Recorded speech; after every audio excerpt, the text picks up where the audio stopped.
pagi semuanya, bagaimana kabar kalian? Ibu harap dalam keadaan baik-baik saja. Bertemu lagi dengan Ibu Maria Angela Grussembiring di pertemuan yang kedua mata pelajaran geografi. Nah, hari ini kita akan mempelajari materi mengenai persebaran sumber daya pertanian, perkebunan, perikanan, dan peternakan untuk ketahanan pangan nasional.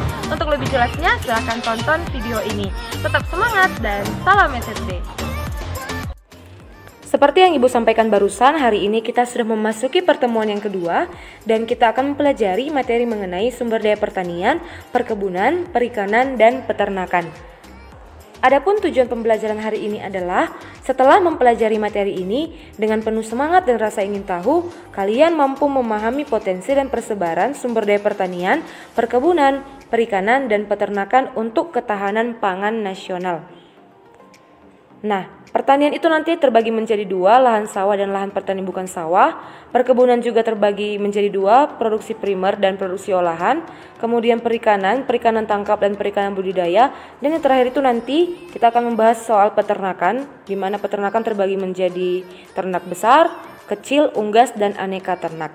Nah, kita mulai dari sumber daya pertanian terlebih dahulu. Pertanian merupakan sektor utama yang menjadi tumpuan ketahanan pangan. Lahan pertanian merupakan sumber daya alam yang paling berperan dalam pertanian. Nah, lahan pertanian ini memiliki peran dan fungsi strategis bagi masyarakat Indonesia khususnya yang bercorak agraris karena terdapat sejumlah besar penduduk Indonesia kita yang menggantungkan hidupnya itu pada sektor pertanian. Nah, terlebih juga karena kita di Indonesia ini mengkonsumsi makanan pokok kita adalah nasi yang berasal dari padi dan itu berhubungan dengan sawah dan berhubungan dengan lahan pertanian. Begitu juga kita mengkonsumsi berbagai macam jenis makanan yang bisa diolah di dapur yang kita konsumsi sehari-hari dan itu berhubungan dengan pertanian. Nah, lahan pertanian terdiri dari lahan sawah dan lahan pertanian bukan sawah. Kita akan membahas mulai dari lahan sawah. Lahan sawah merupakan lahan pertanian yang berpetak-petak dan dibatasi oleh pematang atau galengan, saluran untuk menahan dan menyalurkan air yang biasanya ditanami padi sawah. Nah, lahan sawah itu yang ditanami di situ biasanya adalah padi sawah. Biasanya seperti ini. Nah, lahan sawah itu memiliki batasan-batasan atau memiliki galengan. Begitu juga dia memiliki saluran irigasi untuk menyalurkan air. Nah, biasanya lahan sawah itu seperti yang Ibu sampaikan tadi, biasanya yang ditanami di situ adalah padi sawah. Dan biasanya kalau kita ketahui, kalau dikatakan sawah itu pasti banyak mengandung air. Yang kedua itu lahan pertanian bukan sawah.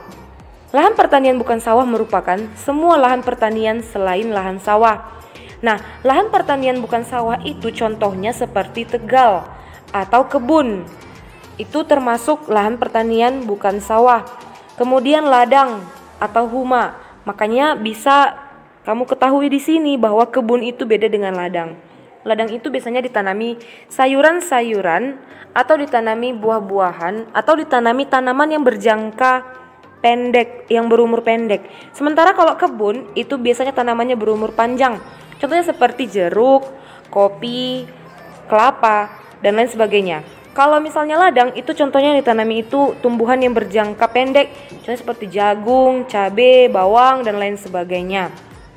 Baiklah, kita lanjut ke sumber daya perkebunan. Nah, perkebunan merupakan segala kegiatan yang mengusahakan tanaman tertentu pada tanah dan atau media tumbuh lainnya dalam ekosistem yang sesuai, mengolah dan memasarkan barang dan jasa hasil tanaman tersebut. Nah, di Indonesia selain sektor pertanian terdapat juga sektor perkebunan.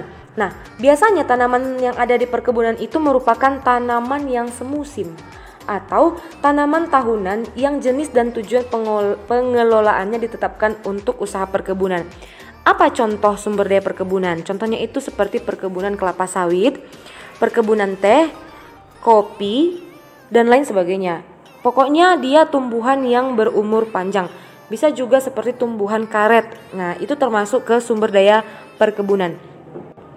Nah, produksi perkebunan dapat dikelompokkan atas produksi primer dan produksi olahan. Nah, kita mulai dari produksi primer dulu. Produksi primer adalah produksi atau hasil yang dipanen dari usaha perkebunan tanpa melalui proses pengolahan lebih lanjut. Artinya diambil langsung dari pohonnya atau diambil langsung dari lahan perkebunannya itu tanpa diolah dulu. Nah, contohnya itu perkebunan karet. Nah, kalau kamu pernah lihat perkebunan karet, jadi di karet itu nanti, nah ini contohnya, ini salah satu pohon karet. Jadi nanti ini diiris-iris dan diambil lateks atau dan lam. Jadi lateks itu cairan yang berasal dari pohon karet seperti getah. Nah, jadi dia diambil dan tanpa pengolahan dulu, itu produksi primer. Kemudian perkebunan kelapa sawit, nah itu menghasilkan tandan buah segar. Contohnya seperti brondolan, kalau pernah kamu lihat itu hasil dari kelapa sawit. Kemudian yang ketiga itu perkebunan coklat, yaitu buahnya sendiri. Itu produksi primer. Jadi dia diambil, dipanen dan belum melalui proses pengolahan.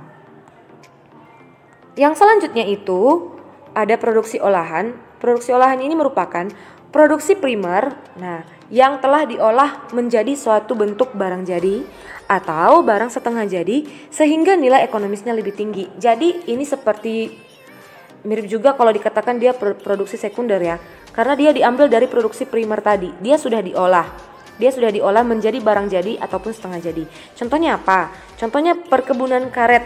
Nah, perkebunan karet diambillah hasil dari perkebunan karet tadi, kemudian diolah menjadi karet lembaran asap bergaris, di mana ini nanti akan diolah lagi menjadi barang jadi. Kemudian perkebunan coklat, dari pohon coklat tadi, dari produksi primer tadi, dia diolah menjadi bubuk coklat, minyak coklat, meses, dan permen coklat, dan itu sudah menjadi termasuk barang jadi yang bisa langsung dijual. Kemudian dari perkebunan kelapa sawit, yaitu minyak kelapa sawit. Jadi ini produksi olahan yang sudah diolah yang berasal dari produksi primer. Baiklah, kita lanjut ke sumber daya perikanan. Sumber daya yang ketiga. Sumber daya ikan adalah potensi semua jenis ikan yang ada di perairan laut maupun di darat. Nah, kegiatan perikanan di Indonesia terbagi menjadi dua, yaitu perikanan budidaya dan perikanan tangkap. Mari kita bahas satu persatu.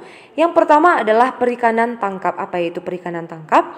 Perikanan tangkap merupakan semua kegiatan untuk memperoleh ikan di perairan yang tidak dalam keadaan dibudidayakan dengan alat atau cara apapun. Nah, artinya adalah perikanan tangkap ini itu langsung kegiatannya itu dilakukan di laut. Jadi bukan di air atau bukan di perairan yang dibudidaya, bukan. Jadi ini secara alami. Contohnya nelayan yang ada di pesisir. Itu contohnya perikanan tangkap. Mereka mengambil ikan langsung dari laut. Jadi bukan dari wadah yang dibudidaya. Itu perikanan tangkap. Yang selanjutnya itu perikanan budidaya. Nah, ini malah sebaliknya. Perikanan budidaya itu merupakan kegiatan untuk memproduksi biota organisme akuatik di lingkungan terkendali dalam rangka mendapatkan keuntungan atau profit. Jadi kalau pernah kamu lihat di perairan darat, di daratan dibuatlah dia seperti ini, seperti kolam-kolam ikan aku. Nah, jadi ini dia termasuk perikanan budidaya. Kalau misalnya di sawah-sawah juga terdapat ikan-ikan, itu termasuk juga perikanan budidaya. Contohnya itu seperti budidaya laut. Dia memang di laut, tapi dia dibudidaya, bukan alami, bukan alami hewannya hidup di situ, tapi dibudidaya oleh manusia. Diperbanyak oleh manusia sendiri, jadi itu membutuhkan bantuan manusia. Budidaya tambak contohnya di sekitar Danau Toba. Budidaya kolam contohnya di sekitar lingkungan kita pun pasti banyak. Budidaya keramba di sekitar danau juga ada. Budidaya jaring apung dan budidaya sawah. Nah, itu merupakan perikanan budidaya. Contohnya seperti ikan apa? Contohnya seperti ikan lele, ikan mujair, ikan emas. Itu termasuk perikanan budidaya. Sementara kalau perikanan tangkap tadi ini termasuk ikan-ikan atau hewan-hewan yang langsung dari laut ya. Itu perbedaannya. Nah, kita lanjut. Sumber daya peternakan. Yang terakhir, sumber daya peternakan.